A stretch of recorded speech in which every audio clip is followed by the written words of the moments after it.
Perkenalkan, nama saya Eka Setiawan dengan NIM A1C424074 dari kelas reguler A akan menjelaskan terkait proses rekayasa genetika pada bakteri menggunakan plasmid sebagai vektor, di mana saya akan menjelaskan langkah-langkahnya. Pada gambar ini ditunjukkan proses rekayasa genetika pada bakteri menggunakan plasmid sebagai vektor. Pada bagian kiri atas, kita melihat foto plasmid yang diambil dengan mikroskop elektron, yang dimana bisa dilihat bahwa warna plasmidnya adalah hitam putih. Nah, plasmid itu adalah DNA kecil yang berbentuk lingkaran yang dapat digunakan untuk membawa gen baru. Baik, jadi untuk langkah pertama itu adalah mengisolasi plasmid dari bakteri dan mengisolasi DNA yang mengandung gen yang ingin dimasukkan.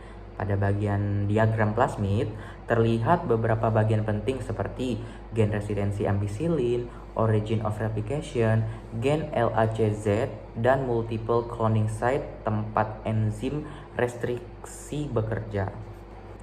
Lanjut, pemotongan DNA dengan enzim restriksi atau plasmid dan DNA target kemudian dipotong menggunakan enzim restriksi yang sama. Pemotongan ini akan menghasilkan ujung lengket atau cohesive ends sehingga plasmid dan DNA target dapat saling menempel. Setelah plasmid terbuka, potongan DNA yang mengandung gen yang ingin dimasukkan tadi ditempelkan ke plasmid melalui basa-basa komplementer, yang dimana kemudian DNA legase digunakan untuk menyatukan potongan DNA tersebut sehingga terbentuk plasmid rekombinan. Pada tahap ini, gen LACZ menjadi tidak berfungsi karena sisipan DNA berada di dalamnya. Plasmid rekombinan kemudian dimasukkan ke dalam sel bakteri seperti E. coli. Proses ini disebut transformasi, tapi tidak semua bakteri menerima plasmid. Bakteri yang telah ditransformasi tadi kemudian ditanam pada medium yang mengandung ampicillin dan X-gal. Hanya bakteri yang mengandung plasmid yang dapat tumbuh karena memiliki gen resistensi ampicillin. Koloni bakteri yang tidak mengandung DNA sisipan terlihat berwarna biru karena gen LACZ masih aktif.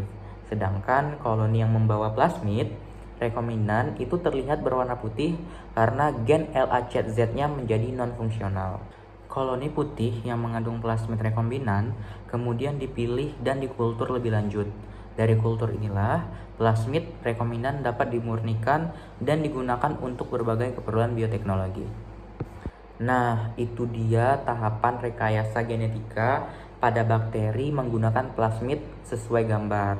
Mulai dari isolasi DNA, kemudian pemotongan, lalu ada penyisipan gen, sampai transformasi dan seleksi hingga pemurnian plasmid rekombinan.